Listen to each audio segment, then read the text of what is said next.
Salut, c'est Cyril, je te rejoins aujourd'hui pour te parler d'un livre. Aujourd'hui, on va parler d'un livre témoignage de Véronique Roy. Ça s'appelle « Quentin, qu'ont-ils fait de toi ?» Le combat d'une mère pour son fils devenu djihadiste. C'est aux éditions Robert Laffont et d'ailleurs je remercie les éditions Robert Laffont de me l'avoir envoyé. Allez, je vous parle de ce livre tout de suite, c'est parti. Notre fils vivait dans un univers plutôt privilégié. Il aimait la musique, il aimait le sport, il faisait des sketchs. Et c'est ça aussi qui est dur, c'est-à-dire que ça laisse beaucoup de désarroi, c'est-à-dire qu'on passe un week-end magnifique, on fait des crêpes, c'est la fête, il y a la famille, son frère, on fait plein d'activités. Et puis le lendemain matin, il part en Allemagne. Et puis de l'Allemagne, il ne revient pas. Et on a su qu'un mois après où il était. Et il est en Syrie. On ne sait pas précisément où il est, ce qu'il fait. On ne peut pas aller le chercher, on ne peut pas le ramener. C'est horrible parce que moi, je voudrais le prendre dans mes bras. Je peux plus. Je peux plus l'embrasser. Je peux plus le serrer dans mes bras. C'est très difficile de raconter ce qu'on vit parce que c'est mal vu, c'est mal compris. Il y a beaucoup d'amalgames. Il ne faut pas rester seul parce que le pire, c'est de ne pas parler. On a besoin d'aide, parce que c'est douloureux. Vous êtes touché par ce drame, vous n'êtes plus seul. Appelez le 0800 005 696. Alors de quoi te parle ce livre? Eh bien, ce livre, en fait, il raconte le processus lent de radicalisation de Quentin au sein de sa ville. L'histoire se déroule au début à Sevran. Et donc, eh bien, à Sevran, ce jeune Quentin décide de se convertir à l'islam. Je vous laisse regarder dans le livre les raisons précises, comment ça s'est passé dans le détail, etc. Mais en tout cas, moi, voilà, je vous raconte rapidement le topo. Et donc, Quentin décide de se convertir à l'islam. Donc, au départ, à un islam des Lumières, tout en essayant de rassurer ses parents, qui eux sont plutôt de culture chrétienne, sans être très pratiquants.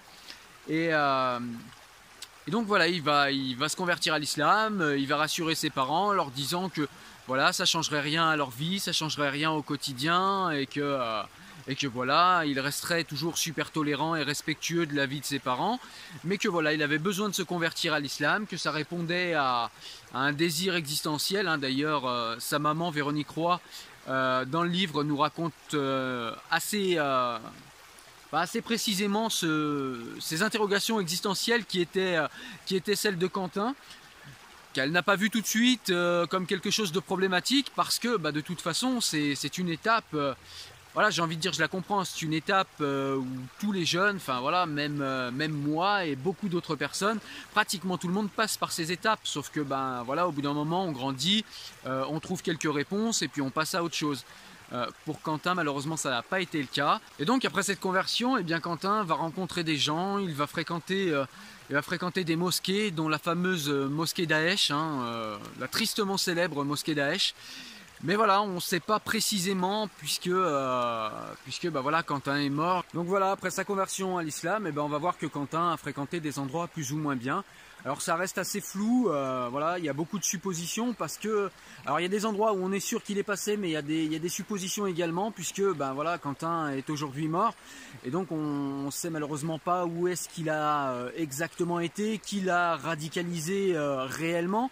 On sait quelles sont à peu près les influences qui se sont exercées sur lui, mais voilà, il n'y a rien de précis, il demeure beaucoup de questions. Mais en tout cas, on suit très très bien et je trouve que Véronique Roy retranscrit très très bien, et ça c'est vraiment intéressant pour qui aurait besoin de ce genre d'informations, le processus lent de radicalisation. Parfois c'est très rapide, on nous dit parfois à la télé ou bien dans les médias, les presses écrites, on voit que le processus de radicalisation peut être super rapide. Mais là, dans le cas de Quentin Roy, eh bien, on voit que c'est un processus qui a été très lent. Il y a eu un véritable travail de reprogrammation mentale. Il y a eu un vrai travail de sape, notamment avec la petite copine de Quentin qui essayait de le maintenir à bout de bras. On voit également que la maman de Quentin, Véronique Roy, c'est quelqu'un qui lâche pas, quelqu'un qui est très solide et quelqu'un qui a essayé de maintenir le lien avec Quentin tout au long de sa radicalisation. Même quand le lien était très fin et très ténu, eh bien, elle a quand même maintenu le lien, elle a maintenu le dialogue et elle a essayé de le raisonner à chaque étape de sa radicalisation. Et les échanges qu'il y a entre eux, je trouve, sont très très riches, voilà, en informations et en... Ouais, riche pour savoir un petit peu comment se passe ce processus de radicalisation lente et comment ces personnes avec cette idéologie on arrive rapidement à se couper de leur société et à petit rejeter les valeurs de la société dans laquelle ils sont nés. Voilà, et donc Véronique Roy va nous raconter tout ça, hein, le processus lent de radicalisation jusqu'au premier moment de rupture avec les valeurs familiales, hein, comme cette fois marquante où Quentin n'a pas voulu rentrer dans une église pour dire un dernier au revoir à sa grand-mère décédée, une grand-mère qu'il avait pourtant dans son cœur et qui était quelqu'un qu'il aimait beaucoup. Il y a eu également ce moment de rupture où lors d'un soir de Noël, Quentin décide tout d'un coup de ne plus dire bonjour à sa belle-sœur qu'il connaissait depuis très longtemps. Mais comme ça, il dit d'un coup qu'il ne peut plus dire bonjour aux femmes, qu'il est vraiment désolé, mais que voilà, selon sa foi, c'est quelque chose qui n'est plus du tout envisageable. Et il y a eu plein de moments comme ça de ruptures qui sont en même temps très violentes, mais en même temps très progressives. Et voilà, il y a plein de petits passages, moi je vous donne les plus marquants, mais dans ce livre il y a plein de petits passages comme ça qui vous donnent des moments qui doivent vous alerter si vous êtes dans ce cas-là, et je trouve que ce bouquin est vraiment intéressant à ce niveau-là, parce que vraiment là on est dans le quotidien d'une maman qui a vécu ça réellement, et voilà quoi, on n'est plus du tout dans la théorisation, même si on a besoin de théorie, on a besoin de spécialistes qui développent des théories pour nous donner à comprendre tout ça. Mais là, on est vraiment dans du concret et c'est tout l'intérêt de ce livre, je trouve. Dans ce livre, Véronique Roy nous parle aussi de la solitude des parents face à la radicalisation, en tout cas à l'époque où Quentin a subi cette radicalisation. Parce que, il y avait personne pour vous aider, c'est-à-dire que vous alliez voir la police. Tant qu'il n'y avait pas de délit, c'était pas leur problème. Les organisations musulmanes de France, pas leur problème. Même si, avec l'insistance de Véronique Roy, ils ont fini par la recevoir et lui ont dit que leur fils était un petit peu sur le fil, mais qu'il était dans le zèle du nouveau converti. Ils n'ont pas du tout vu le danger du basculement qui guettait. Hein. Pourtant. Là, c'est pas dit dans le bouquin, mais selon moi, c'est quand même à eux les premiers de le savoir. Mais voilà, en tout cas, Véronique Roy nous montre bien que personne ne savait à l'époque. Donc voilà, elle était d'autant plus perdue et d'autant plus livrée à elle-même, et c'était d'autant plus difficile de voir ce qui se passait. Et pourtant, malgré qu'elle soit seule, d'après ce qu'elle raconte dans le livre, moi j'ai l'impression d'une maman extrêmement attentive et avec des réflexes extrêmement sains. Je vous laisserai découvrir précisément lesquels dans le livre, mais voilà, on voit qu'elle a vraiment tout le temps discuté avec Quentin, elle a tout le temps essayé avec bienveillance, avec l'amour bienveillant d'une maman aimante, de lui faire entendre raison à chaque processus de sa radicalisation. Elle a essayé d'être dans le compromis et pas dans la compromission, hein, comme certains voudraient parfois en faire le procès à ces parents-là. Elle a été dans le compromis, mais parce que on peut la comprendre, si elle n'avait pas accepté quelques compromis avec son fils Quentin, est-ce qu'il ne serait pas parti plus tôt? Est-ce qu'il ne se serait pas radicalisé plus vite? Voilà, évidemment, on ne saura jamais tout ça, c'est des situations qui sont éminemment complexes, multifactorielles, c'est très très compliqué de dire ce qui aurait pu changer le destin de Quentin. Malheureusement, son destin a été de partir en Syrie et de mourir là-bas. Vous allez voir aussi également une maman très très courageuse qui fait face à la vie, qui continue à vivre malgré que son fils soit parti en Syrie. Parce que voilà, on va arriver à un moment du bouquin où effectivement, dans son processus de radicalisation, il va dire à ses parents qu'il part en Allemagne. Et puis finalement, sans rien dire à personne, il est parti en Turquie et puis il a franchi la frontière et il est arrivé en Syrie. Et puis en fait, il a été vivre en Syrie pour, soi-disant, du coup, vivre sa foi. Alors Véronique Roy au départ, avec son mari, ils sont complètement effondrés, qu'est parti faire mon fils en Syrie. Et puis finalement il va les rassurer, leur dire qu'il est là pour vivre selon les préceptes de sa foi, etc. etc. Et puis c'était le début, on ne parlait pas encore forcément de tous ces problèmes en Syrie. Et puis voilà, et puis finalement, eh bien, ils vont quand même réussir à garder un contact hein, grâce à WhatsApp, cette application voilà, où on peut communiquer via les réseaux internet. Et donc, eh bien, ils vont réussir à communiquer ensemble. Et donc, du coup, ils vont communiquer pendant les attentats de Charlie Hebdo, pendant toute cette période-là, en fait, ils vont communiquer et ils vont échanger sur tous ces faits de société. Et ça, c'est super riche parce que eh bien, les arguments que renvoie Quentin, c'est les arguments que beaucoup de radicalisés renvoient et c'est important de s'y préparer, je trouve.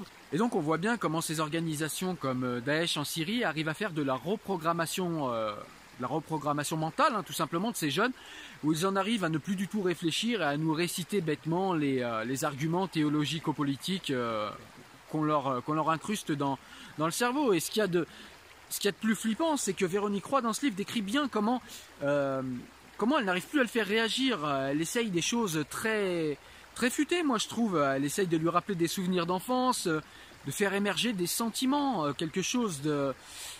Voilà, les émotions, parfois quand le mental est aliéné, peut-être que les émotions peuvent faire ressurgir quelque chose qui va engendrer un déclic et qui va... Elle a essayé tout ça avec beaucoup de tact, avec beaucoup de subtilité, je trouve, Véronique Roy. Malheureusement, ça n'a pas fonctionné pour Quentin. Donc là, je vous ai raconté, grosso modo, l'histoire de Quentin, hein, dans une famille, tout ce qui est de plus classique, une famille aimante, qui se convertit d'abord à l'islam des Lumières et puis qui finalement va se radicaliser jusqu'à partir en Syrie aux côtés de l'État islamique, qui va malheureusement, au bout de quelques temps, ça va durer quand même un petit moment, mais au bout de quelques temps, va finir par mourir malheureusement en Syrie. Donc voilà, ça c'est ce que je vous ai raconté jusqu'à maintenant, mais il y a une autre dimension dont j'aimerais vous parler dans ce livre, c'est toute l'émotion qu'arrive à nous retransmettre Véronique Roy dans ce livre, et qui nous fait ressentir, enfin moi je suis papa, hein, et donc je sais que les parents... vont ressentir la même chose que moi à la lecture de ce livre, c'est ressentir toutes les émotions par lesquelles on peut passer quand on voit impuissant notre enfant se radicaliser comme ça. C'est vraiment quelque chose qu'elle arrive à retranscrire et qui est, je trouve, très important parce que ça peut aider déjà les personnes qui éventuellement seraient dans cette situation, mais ça peut aider également les personnes qui un jour, j'espère pas pour elles, mais qui un jour pourraient y être confrontées, de savoir comment réagir au mieux parce que du coup, elles ont eu des éléments dans ce livre. Voilà, et donc pour finir, que vous dire eh bien, ce livre, Quentin, qu'ont-ils fait de toi ?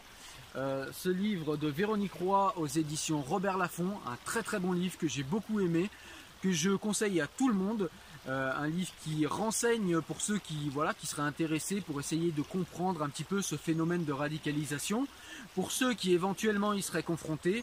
Voilà, Véronique Roy, je ne l'ai pas dit, parle également des organismes qui sont actuellement à disposition, hein, des organismes qui sont là pour désormais vous tendre la main. Ces organisations n'existaient pas au tout début, hein, c'est-à-dire que voilà, quand Véronique Roy a eu son problème, elle n'a pas eu tous ses soutiens. En tout cas, désormais, il y a des groupes de parents, il y a des soutiens du gouvernement. Voilà, Véronique Roy nous raconte tout ça, nous met tout ça en lumière dans son livre. Voilà, donc c'est vraiment quelque chose, un livre qui est très très très utile à beaucoup de niveaux, qui est en plus très touchant, nous raconte une histoire d'une famille qui a été touchée en son cœur, et une famille qui est pourtant très très forte d'après ce que j'ai lu, et on est vraiment touché au vif. On a beaucoup de compassion pour cette famille-là. Moi, je leur tire mon chapeau parce qu'ils ont été tous très forts. D'après ce que raconte Véronique Roy et d'après leur histoire, on voit vraiment une belle famille qui a été touchée malheureusement par un malheur qui pourrait nous toucher tous. Donc voilà, je vous conseille très très vivement ce livre. Voilà, cette vidéo arrive à sa fin. Écoute, j'espère qu'elle t'a plu. Mets-moi un petit pouce bleu si c'est le cas, ça fait vivre la chaîne et c'est le meilleur moyen de m'aider. N'hésite pas aussi à t'abonner si tu veux être au courant des prochaines vidéos que je vais publier sur des recommandations livresques. En tout cas, moi je te dis à très bientôt sur les réseaux sociaux, sur la chaîne YouTube et également sur le profil Tipeee si jamais tu as envie de voir du contenu exclusif. À très bientôt, porte-toi bien, ciao ciao, salut.